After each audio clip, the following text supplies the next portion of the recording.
Welcome back, everybody. Another episode of Tiki Mead. Yep. So this time we're going out west, all the way to the Rockies, Aurora, Colorado, for Dragon Meadery. So they're a small craft meadery located out of Aurora, owned and operated by Shane and Alexandria Fox. They are two former chefs who spent 20 years each in the restaurant and hospitality industry. Having a deep appreciation for food and respect for the quality of the ingredients, they have extended their passion to mead. They create craft meads that span the spectrum style, flavors, and sweetness. They believe that fresh seasonal produce and honey locally sourced makes the best meads. Yeah, they met up in Blackhawk. Oh, okay. It's like the Vegas with altitude. Ah. Yeah, anyway. So, first one we've got up, it's kind of one of our standard things that we like to do is we'd like to try the traditional to start with, and then just kind of go from there. So their traditional is a semi-sweet. It's made with high-quality Colorado wildflower honey. It's crafted in small batches and cellared a minimum of 12 months before being bottled. Nice. Oh, and once again, Comes in at 11%. what do you not see? Barcode. Yeah, it doesn't have a UPC code. Yep. So the other thing is that these are not full-sized standard wine bottles. They are half bottles, but Ooh. they're very narrow, so that's kind of cool. It's definitely an interesting kind of size and shape for a bottle. Yeah, and I like their design. Yeah. See if I can get a little closer. Hopefully you can see that. Otherwise I'll just look stupid. Anyway, so it's a little... It's kind of thick for a there's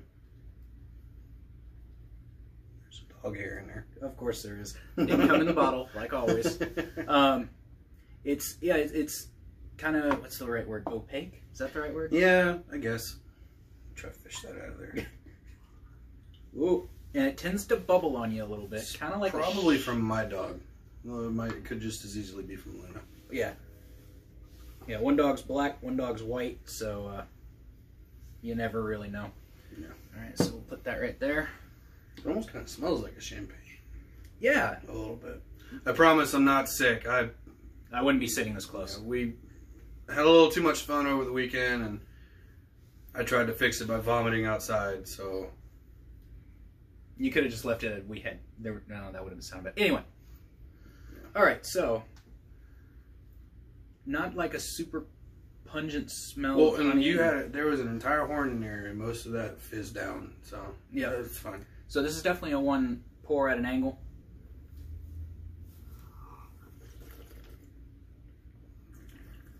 Ooh. So it's not really overpoweringly sweet, but it's not... It's nice and mellow. Yeah, it'd be a really good... It's got a very, it's got a very nice kind of champagne feel. It'd be a good, like if you've never had mead before. No, you said whenever you pop the cork, it kind of tried to pull a champagne move on you. Yeah, it definitely bubbled out on me, and it wasn't shaking or nothing. Oh, that's really good. The cool thing is you can order from these guys through Vino Shopper. Mm-hmm. Apparently you can also order through Saga Meadery on Vino Shopper. So Vino Shopper has, I think there's like 180 different meaderies that you can order from. Yeah, and you get on there and it's kind of like any other online shopping that you do. You just pick out what you want and and then get it sent to you. Yeah. And they deal with the ones that'll, okay, well we can't ship this to this state from this state.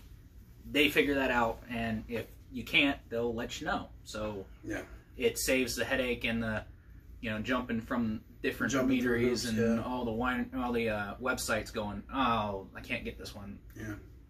Anyway, so our next one up, I've actually been looking forward to this one. It's their vanilla cream boucher. So they caramelize the honey before they add everything in. So it's caramelized orange blossom honey and vanilla bean sweet still mead. Comes in at 11% alcohol by volume. Ooh. So they actually tell you how they did it on the side here. It says the honey for this boucher was slow caramelized to bring out the rich dark caramel and toffee flavors. Then we added fresh vanilla beans to add a sweet vanilla flavor. So, for those of you that don't know, a boucher is a style of mead that has all or a portion of the honey caramelized. So I've been looking kind of forward to this one. Ooh. It's kind of like thick. I like it. No, we need that. Oh. That. Fine. Breaking the rules. I know. Going to the grocery store without your mask over there. I went to the grocery store today with my mask on. You're breaking the rules. It was a joke. It was a bad dad joke. Leave me alone. Apparently. It's okay. Somebody will snicker. You hope. You just snickered. So it's definitely smells a little sweeter than the traditional.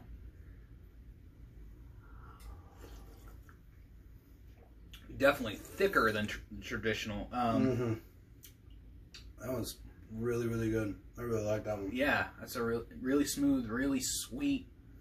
Almost as sweet as the Yggdrasil sap. Yeah, but without the maple flavoring. Yeah. But it's kind of got the pour of the dusk mead. Yeah. So, but not that advanced. So I guess try not to say harsh. Yeah. So I guess if you're into more of the sweeter dessert kind of meads, this is definitely one I would try. I'm probably gonna be ordering a couple of bottles of this. And this being at what was it? It's 11. 11%. Granted, it's a half bottle. But still, at 11%, it's one of those that it's gonna sneak up on you. You're not gonna realize how much you've had until you look down and go, oh, the bottle's empty. Alrighty. So the next one up is the Raspberry Melomel. It's Dragon Meadery's dry raspberry melomel. Uses high quality Colorado wildflower honey and ferments it with raspberries. This mead is crafted in small batches and cellared a minimum of 12 months before bottling. The dry, brambly raspberry melomel is the perfect replacement for a Pinot Noir on the dinner table. This one's a little higher, comes in at 12.5% alcohol by volume. Dude, you need a cough drop or something? Ooh. Got a real nice blood red to it. I like that. It's not as like thick as the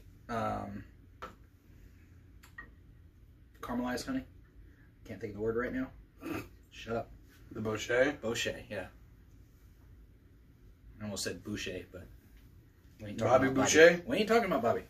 Anyway. My mama says. Yeah, easy there. We might get copyright infringement. Yeah.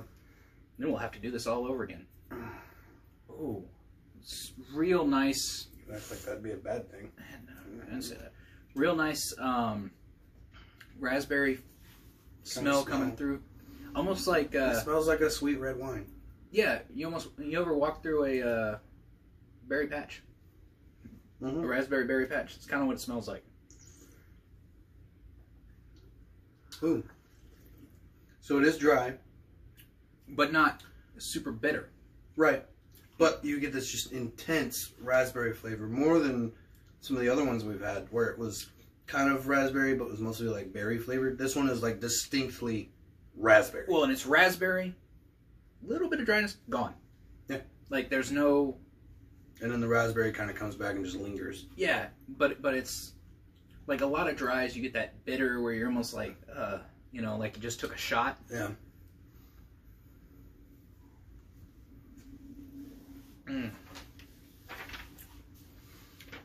That's yummy. Yeah, that is delicious.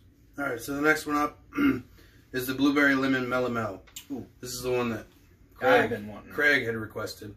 Yeah. That when we were talking about ordering from this meadery. Yeah, this one's a semi-sweet. They use wild blueberries and they ferment them with high-quality Colorado wildflower honey. They finish the semi-sweet mead with a sweet Meyer lemon. Comes in at 11.5% alcohol by volume. Kind of got that same blue, like that. It's a little tinge, lighter, but not as deep. By a lot.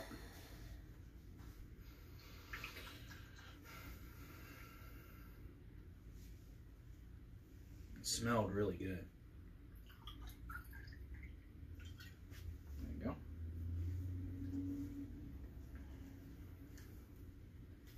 Yeah, I get just a hint of lemon, and the rest of it's kind of blueberry. Yeah, it's almost like a blueberry lemonade.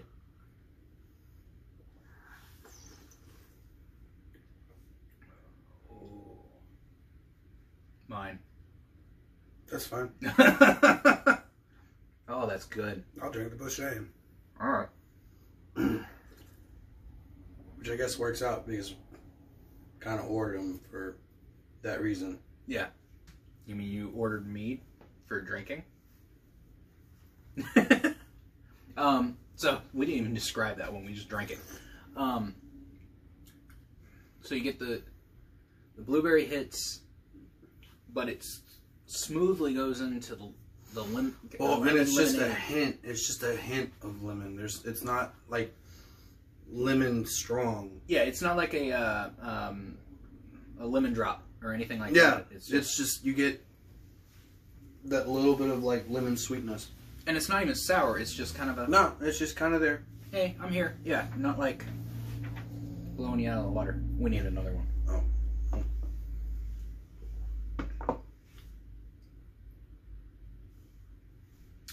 Burdens of the job. Alrighty. Last one for today is their spiced rack. It's a pie spice sicer, which uses high quality honey and fresh pressed apples combined with our favorite holiday spices. Comes in at 11.5% alcohol by volume. Yeah, and this is supposed to be this was supposed to be like, I guess, a caramel apple pie. Real thin. Poured that one heavy. I guess somebody's gonna have to drink that one. Oh well. Oops. Oh no. Maybe I need to pull it out. Never mind. There's that. Oh. It's very faint. Yeah, it's not. It kind of hollers at you from the other room. Yeah.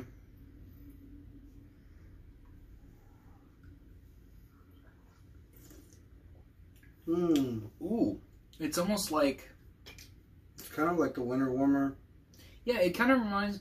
Yeah. To me, it just reminds me of a warm apple pie. Yeah, yeah. And just a hint of like nutmeg. It'd be really... Maybe a little bit of clove. Yeah, it'd be a really good base for a wassail, obviously. I mean, all of them would be. We've realized that. You pretty much can heat up anything. Yeah. But I found that the ones that use those kind of like mulling spices, which, I mean, I guess in general that is really good for wassail, but it seems like those are the ones that are very fragrant. Yeah. And they all kind of taste, they give you a warm feeling.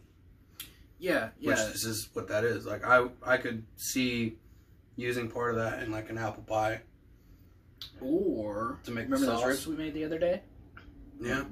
We made ribs the other day and we dumped in an entire thing of apple whiskey. We could have used this mead instead. But I think I'd rather just drink it. Yeah.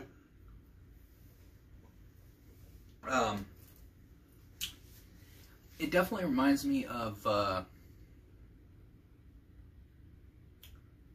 like they didn't nail it on the head 100% with the sweetness. It's not full out sweet. It's not full out sweet, but it's just sweet enough to get you enticed into drinking the rest of the bottle. Yeah, it's but no, it's very well made. They're all very, very smooth, very high quality. Would you say they're oh nuts, they're not out of Denver, never mind. Can't do that dad joke. He's been on a roll with dad jokes today, so what, do you want to leave them with one before we go? Do your final thoughts and I'll think about one. Okay. So, final thoughts. Would I order from them again? Yes. There are more that we have not tried. So I can't just write off everything right now. From what we've had today, I'm I'm impressed just with the overall quality and how they're able to get all of those kind of individual flavors to come out the way that they did. More so with the blueberry and lemon. I was a little worried that the lemon was going to be outshone really, really far by the blueberry. But it's exactly what you would expect. Intense burst of blueberry and a hint of lemon. Yeah. But it's not a sour lemon. It's really sweet lemon. It's which I guess it helps that they use the Meyer lemon they said that they use. It's kind of like, you know how those spicy ones, they weren't actually spicy, they had the flavor. Right. That's kind of where this lemon comes, like, because you don't have the bitterness, you don't have the overpoweringness, you just have a nice, easy lemon flavor. Right. But it's a hint at it behind that blueberry, and it worked. Yeah, it works very well. Yeah, definitely. From someone who you know, I graduated high school in Colorado. I swore in Colorado. Definitely doing the Centennial State proud. But what do you call a shirt with corn stalks on it? A crop top. Hey! Alright. Alright. Well, thanks, Perkins. I needed that joke. Well, I'm going to grab the blueberry lemon. I'm going for the vanilla cream. Sounds like a plan.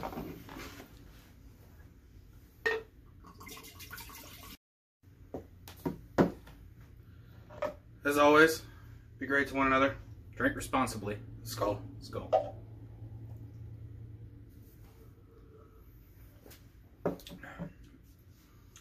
Yep. Yeah. They might be miles above the rest. Maybe a mile. I don't know about that. Denver's the mile high city.